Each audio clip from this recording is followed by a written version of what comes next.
you can learn the elemental association. So earth, fire, water, and air, and how they influence us, and therefore how they influence the tarot.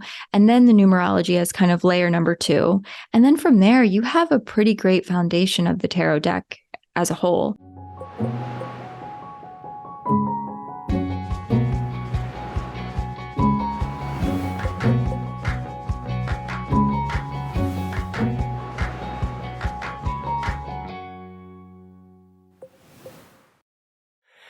In reading the Inner Tarot, I was so impressed by how you've really created an educational manual for anyone who wants to really learn, not just befriend and start talking to the deck, but actually really learn each card. And you say that numerology, learning about numerology was one, if not the most significant study that you took on that helped you find your way into the tarot. And I wonder if you can tell us about that and even take it further and give us Kate Van Horn's brief introduction to the 1 through 10 cycle. Absolutely. I'd be happy to. So numerology is such a great foundation for the tarot. So the tarot is broken into 2 sections, and the majority of the cards fall under the minor arcana. And that particular section is our day-to-day life. It's the way that we show up, the actions that we take, the people in our lives, the way we communicate with them. And it becomes a bit of an instruction manual for us. You know, we might be getting spiritual guidance, but we're also in a human body and a human experience trying to work with those energies and influences. So the minor arcana is more similar to a playing card deck and what we're used to, in that the 4 suits follow an ace through 10 cycle, like Tami mentioned. And the numerology really gives me insight on what part of the journey someone's on, or within, what chapter of the story they're within. And it gives me insight on what some of the difficulties of that chapter could be, kind of the pros and cons, so to speak, and where they could be needing more support. So I'm going to begin, and I'll go through all 10 briefly for everyone. So the ace is really the beginning stages. It's the first invitation into the cycle. And it's something that we don't have to take. We don't have to take every opportunity or every invitation that comes our way. But it's exciting when it presents itself, because it's new, it's fresh, and it's really a gift from spirit, so to speak. Once we make that choice, that's when we really drop into the entire cycle. And that's at the 2. So 2s are about choices, duality, balance, connection, perhaps with someone as well. Like the 2 of Cups is a card that brings up connection. So we choose, we say, okay, I'm going to do it. And then the 3s are about progress, and particularly how other people and our communities are affecting our journey. 4s are about taking a intuitive and sacred pause. We all know what that feels like when we just need to take a beat, we need to take a moment, and we need to pause and reflect a little bit. So they're very passive. They're more about stillness. 5s are where the conflict occurs. I think that it's interesting. There's this pause briefly before the chaos of the 5s. 5s are where change come up and discomfort can come up. It's kind of at the peak of conflict and within the center of the cycle.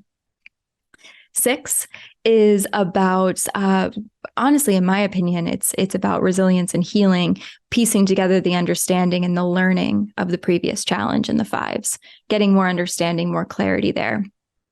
7 is a time of self-reflection, noticing maybe unprompted what needs to change or what needs to be transformed within yourself. So it's a very interesting part of the journey. 8 is highly abundant, very active. It's the final step you have to take to receive the abundance and the closure that's to come. 9s are that completion. It's an independent celebration of everything you've accomplished from the choice, from the beginning, from all the stages of the cycle. And lastly, the 10s are the full kind of closing of the chapter, in the sense that you understand what you're meant to take from this previous cycle and what's meant to come into the next one with you. So how you're going to support other people, give back to other people, or just really be within your community as a result of your personal progress. How did you go about your study of numerology? How did you develop this 1 to 10 kind of knowing? So I learned through learning about tarot. You know, I didn't set out to become really well versed in numerology. I just quickly realized how much it was impacting my tarot practice. So I was reading plenty of tarot books that spoke on it and shared about it. But over time, honestly, I think some of my best learning for all areas of the tarot deck were in my readings. So first, that was with friends and family, and really any volunteer who was willing to have a reading with me. And then now at this point, I read for clients almost every day. So I get a constant chance to reframe and re-understand these cards, relearn them from different perspectives. And it allows me a wider and deeper kind of connection to them. So the numerology, it's also the repetition of, even if I'm new with a client or with a soul who I'm connecting with, even if it's new and fresh, I have that baseline of, okay, we have 2s and 3s here. They're pretty early stages. And I can riff off of that. I can use that as like the jumping off point in a reading.